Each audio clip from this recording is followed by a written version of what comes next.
violento incidente avvenuto la notte scorsa a Mestre è costato la vita a una ragazza di 29 anni investita e uccisa mentre attraversava la strada. Arrestato dai carabinieri e portato in carcere uno dei componenti della baby gang che aveva seminato il terrore tra Mestre e Venezia, è un 21enne di Chirignago. Dopo le proteste dei giorni scorsi per l'aumento del pedaggio autostradale Padova Est-Marghera, il governatore Zaia annuncia rivoluzione di cava e riduzione del pagamento. Incidente nautico ieri sera a Saccafisola, 5 ragazzi a bordo di un barchino sono caduti in acqua. L'appello al sindaco degli albergatori lidensi che tracciano un bilancio del 2019 concluso nel peggiore dei modi per l'acqua alta straordinaria, ora servono fatti, non parole. Primo giorno di saldi nel veneziano e proseguiranno fino al 28 febbraio. Tra veneziani e mestrini c'è voglia di fare affari. Per quest'anno niente pane e vino a Malamocco, i volontari dell'associazione radiantistica sono stati costretti a rinunciare.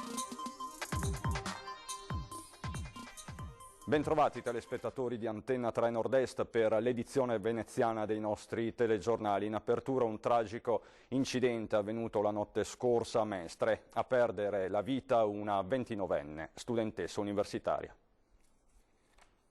È stata investita poco dopo la mezzanotte mentre attraversava la strada in via Vespucci a Mestre, all'altezza dell'incrocio con via Cattaneo, davanti alla scuola dove c'è un attraversamento pedonale con semaforo a chiamata. Pegan Addafi, italiana, di origini iraniane, studente a Ca' Foscari, ha perso la vita così. A travolgerla con l'auto, facendola sbalzare parecchi metri più avanti, è stato un 46enne di Noale che stava procedendo dal centro di Mestre in direzione San Giuliano. Le ambulanze del 118 sono intervenute subito dopo la richiesta dei soccorsi, ma ogni tentativo di salvarla è stato vano. Sul posto anche le pattuglie della polizia locale che si sono messe al lavoro per ricostruire la dinamica dell'incidente, accertare eventuali responsabilità e regolare il traffico. Il conducente, che sarà indagato per omicidio stradale, è risultato negativo ai test dell'alcol. Avrebbe poi dichiarato di essere passato col verde, ma si attendono le opportune verifiche. La polizia locale dovrà anche chiarire se la ragazza abbia o meno premuto il pulsante per chiamare l'attraversamento pedonale. Il PM ha disposto l'autopsia sul corpo, mentre il padre, che gestisce un ristorante a Senigallia dove la ragazza aveva la residenza, è partito immediatamente per raggiungere Venezia. Di incidenti stradali, ma soprattutto delle loro conseguenze, parla il primario di anestesia e rianimazione dell'ospedale All'Angelo di Mestre, che lancia un appello ai più giovani. Le conseguenze di un momento di disattenzione poi viene pagata per tutta la vita. Noi lo ricordiamo, diciamo ragazzi, state attenti. È questo il messaggio che all'inizio dell'anno il primario di anestesia e rianimazione dell'ospedale All'Angelo si sente di lanciare soprattutto ai più giovani, parole semplici ma che nascondono storie di ordinaria emergenza e di grande dolore per le vittime ma anche per i familiari. Un incidente può avere tante conseguenze, non sempre sono fatali ma spesso sono permanenti. Al di là della mortalità c'è la morbilità. Quindi sono pazienti che hanno poi un decorso post-operatorio, post-gestione rianimatoria, se sopravvivono, ahimè, dobbiamo considerare anche questo molto lunga. Intanto sulle strade continua a scorrere troppo sangue, mentre la Regione del Veneto ha avviato una campagna shock con le immagini di auto distrutte. I numeri validati per il veneziano parlano nel 2018 di 2.466 incidenti stradali, 47 morti e 3.474 feriti, un bollettino di guerra con un trend di costante crescita che sembra confermato anche in provincia per il 2019. Per il primario dietro un intervento c'è un volto, spesso ragazzi che vengono accuditi e che poi entrano nella grande famiglia dell'ospedale, certo per nessuno niente come prima. Ed è bello quando vengono a trovarci dopo un anno, ad esempio, con sedie a rotelle, ma vogliono venirci a salutare e ringraziare. A loro dico che abbiamo lottato per loro, insieme ai familiari, e che siamo felicissimi di vederli. I carabinieri di Spinea hanno arrestato un 21enne di Chirignago, responsabile di una serie di reati commessi tra il 2016 e il 2017. Si tratta di un componente delle baby gang e l'episodio più grave di cui è accusato risale a marzo 2016 a Marghera, quando lui aveva 17 anni. Assieme a due complici aveva aggredito una coppia di coniugi, seguendoli fin sotto casa e strappando la borsetta alla donna, strattonandola e facendola cadere a terra. Nel dicembre del 2017 invece, sempre lo stesso ragazzo, alla guida di un'auto rubata, aveva forzato un posto di controllo dei carabinieri di Spinea ed era stato fermato dopo una serie di manovre pericolose. In quell'occasione era stato arrestato, trovato privo di patente e con qualche grammo di marijuana. Ora si trova nel carcere minorile di Treviso perché, appunto, all'epoca dei fatti era minorenne, deve scontare una pena di 2 anni e 7 mesi. Cambiamo decisamente argomento, ritorniamo a parlare del caro pedaggi autostradali perché in queste ore è arrivata un'importante proposta da parte del presidente del Veneto Zaia. Il 10 gennaio presenteremo al Ministro delle Infrastrutture De Micheli il progetto che prevede la trasformazione radicale della CAV in CAV 2.0 attraverso la liberalizzazione di 1 miliardo di investimenti senza più pesare sulle casse dello Stato e una completa autonomia della concessionaria. E quel che più conta per i veneti, l'abolizione o una drastica diminuzione dei pedaggi per tutte le tratte origine e destinazione all'interno del perimetro. Dopo le proteste insorte nei giorni scorsi per l'aumento del pedaggio autostradale da 2,80 euro a 3 euro nel tratto Padova Est-Marghera, il presidente Zaia annuncia la rivoluzione di CAV. Tanto per chiarire, spiega, chi percorrerà quel tratto o non pagherà nulla o pagherà un pedaggio ridottissimo unicamente legato ai costi di gestione. Il progetto non nasce oggi, continua Zaia, ma ci stiamo lavorando da oltre un anno. Nonostante queste dichiarazioni, però, le perplessità del comune di Dolo, colpito dall'aumento insieme agli altri della Riviera, continuano. Zaia annuncia la nascita il 10 gennaio di CAV 2.0, una super autostrada pressoché liberalizzata, nella quale non si pagheranno le tariffe o si pagheranno ridottissime. Allora non si capisce perché dal 1 gennaio ha fatto scattare gli aumenti dei pedaggi, se il 10 i pedaggi poi non si pagheranno più. La questione non c'è assolutamente chiara e non ci può far dormire sonni tranquilli. Zaia però specifica. Non si tratta di una reazione alle notizie di giornata, tanto è vero che il piano era stato inserito nella manovra 2020 attraverso 2 emendamenti che il Parlamento ha ritenuto però di bocciare. Reitereremo il progetto al Ministro. CAV ha già liberalizzato alcune tratte, dice Zaia, come la tangenziale di Mestre e la bretella per l'aeroporto, e come ci ha autorizzato recentemente il Ministero, renderemo permanente per un altro anno ancora l'agevolazione tariffaria tra le stazioni Mirano Dolo e Padova Est. Ma a noi non basta, conclude. Vogliamo un'armonizzazione totale in questa direzione per tutti i veneti residenti in zona. Ce lo possiamo permettere. Incidente nautico ieri sera a Saccafisola, nella laguna, 5 persone, tutti giovanissimi, sono finiti in acqua. Attimi di paura venerdì sera poco dopo le 19:30 vicino a Saccafisola. I vigili del fuoco giunti sul posto insieme ai sommozzatori hanno soccorso 5 persone di età tra i 15 e i 22 anni a bordo di un barchino che erano cadute in acqua.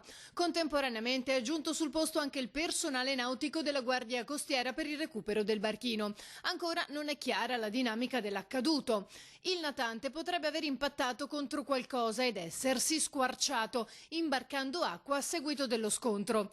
4 delle persone finite in acqua sono state poi assistite per traumi vari dal personale del SUEM 118, nessuno comunque in gravi condizioni.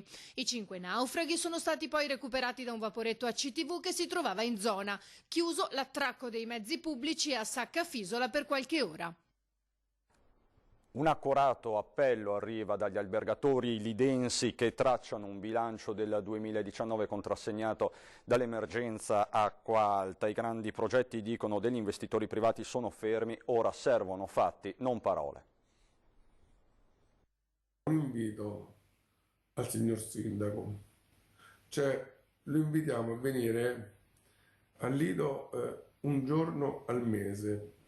6 o 7 ore al mese dedichi il suo prezioso tempo alla nostra isola per dedicarsi direttamente e per vedere da vicino effettivamente quelli che sono i problemi. Scelgono i nostri microfoni albergatori e imprenditori del Lido per lanciare un appello richiesta al sindaco Luigi Brugnaro e per tracciare un primo bilancio sul 2019 appena concluso. Quest'anno si è concluso nel peggiore dei modi, vuoi per l'acqua alta del 12 novembre con tutti i suoi danni. I grandi progetti sono fermi.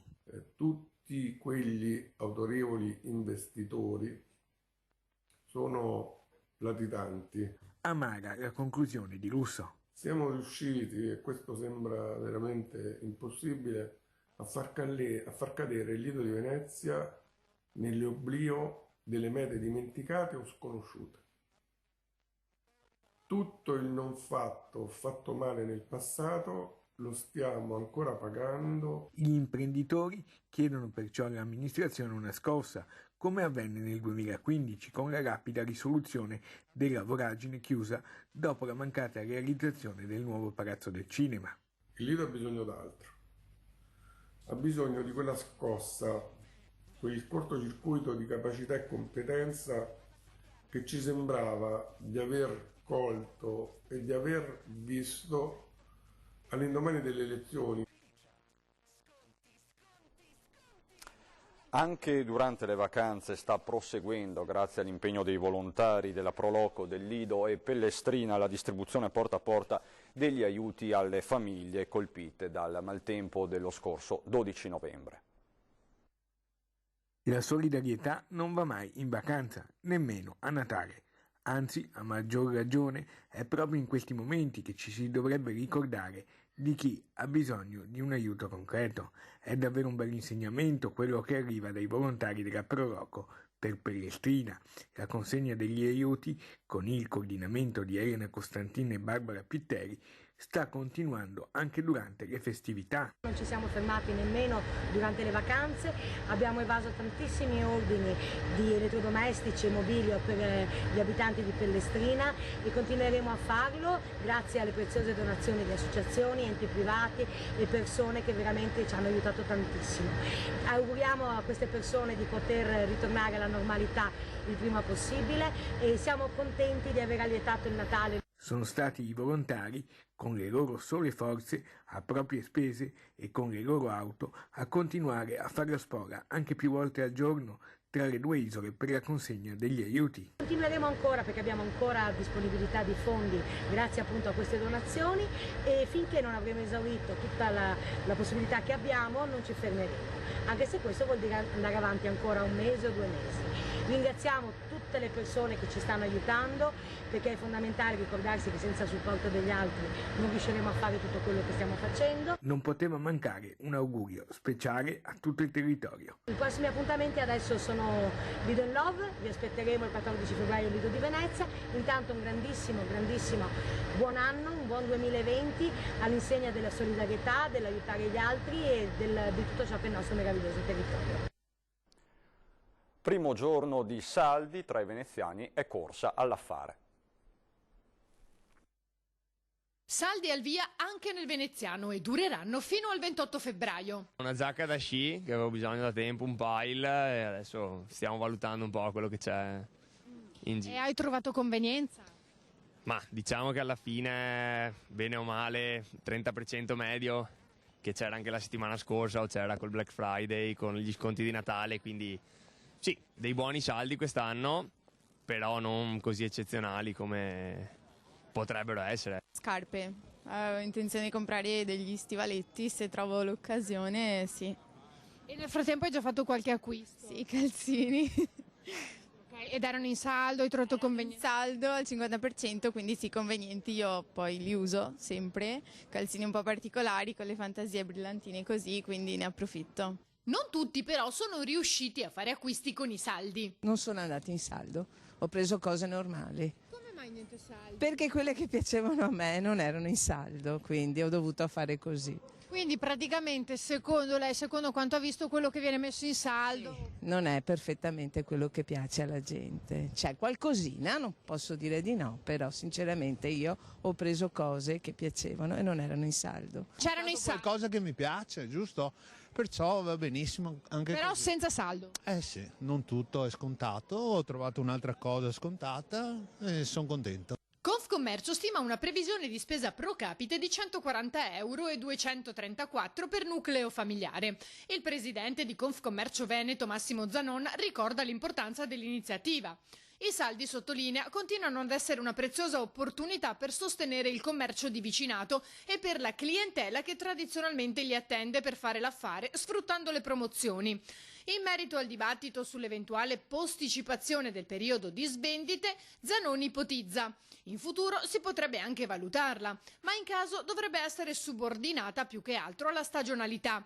Si faccia la valutazione, conclude, anche in base alle condizioni meteorologiche che, come tutti sappiamo, stanno profondamente cambiando. Adesso per noi c'è la pubblicità, a dopo.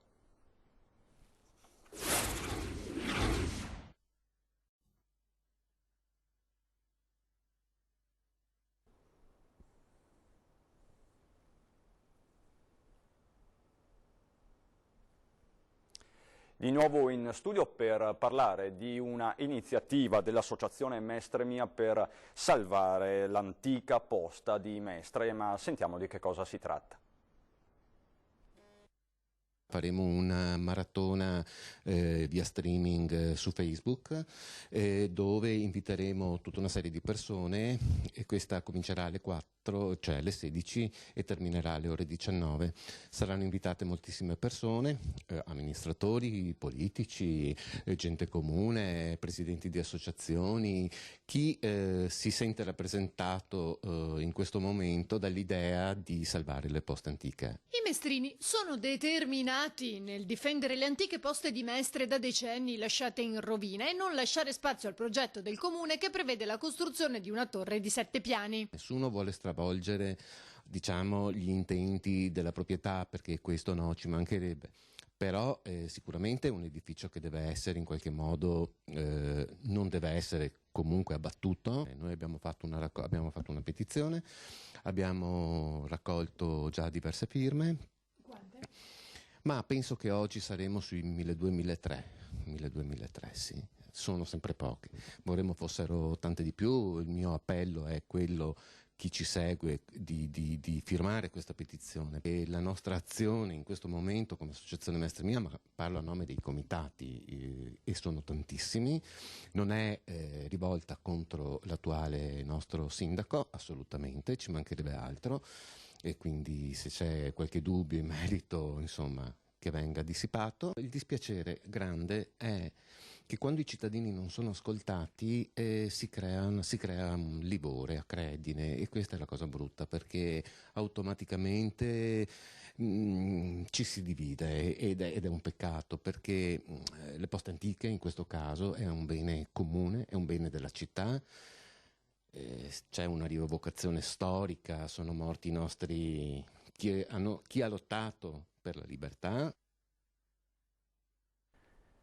E c'è anche tanto dispiacere tra i residenti di Malamocco perché quest'anno non ci sarà l'appuntamento tradizionale con quello che era l'unico Panevin in centro storico e isole. Impegni personali dei pochi volontari hanno costretto a rinunciare, ma gli organizzatori promettono torneremo nel 2021.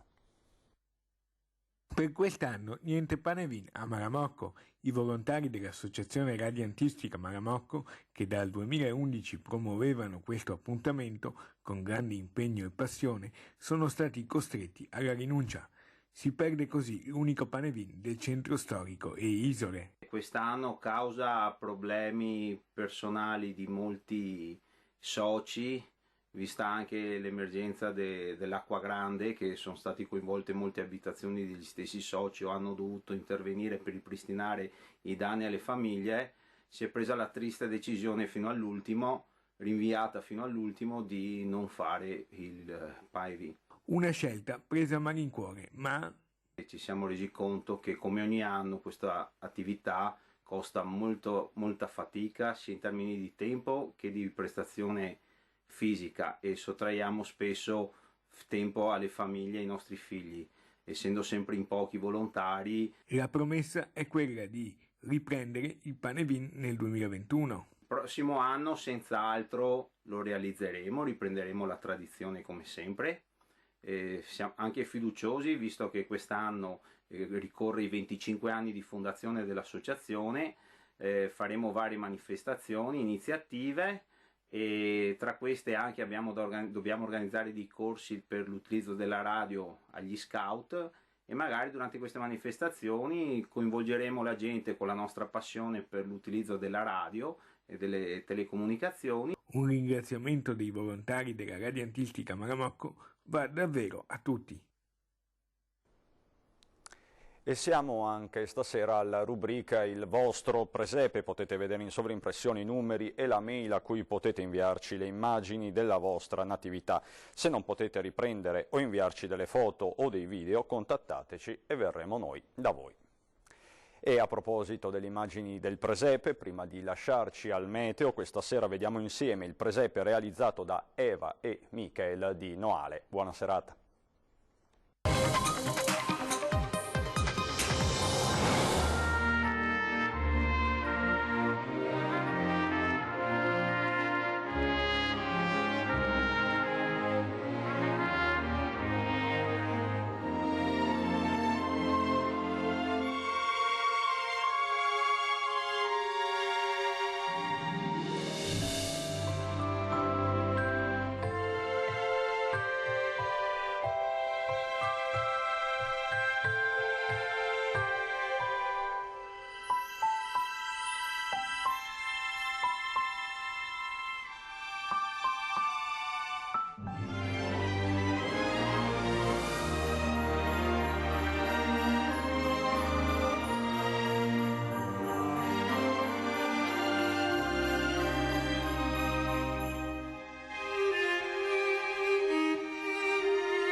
Bentrovati al meteo. Domenica 5 gennaio sarà caratterizzata da un tempo stabile. L'anticiclone continua dunque a rimanere ben saldo sul nostro territorio. La situazione nel dettaglio. Sul Veneto avremo un sole prevalente un po' su tutti i settori. Non sono infatti attese piogge particolarmente degne di nota. Il cielo sarà poco nuvoloso, solo con qualche foschia mattutina e poi in serata sulle principali pianure, ma più in particolare su quelle meridionali. Temperature minime sotto zero o di poco sopra, massime tra 9 e 11 gradi. Tempo stabile anche sul Friuli Venezia Giulia, con tanto sole e solo con qualche nube a carattere sparso. Temperature minime tra meno 1 e 6 gradi, valori massimi tra 10 e 11 gradi. Ci spostiamo infine sul Trentino Alto Adige, poche novità, ampio soleggiamento anche qui e cielo poco nuvoloso. Temperature minime sotto zero, massime tra 8 e 9 gradi all'incirca. Dal meteo di Antena 3 è tutto, grazie per l'attenzione e arrivederci.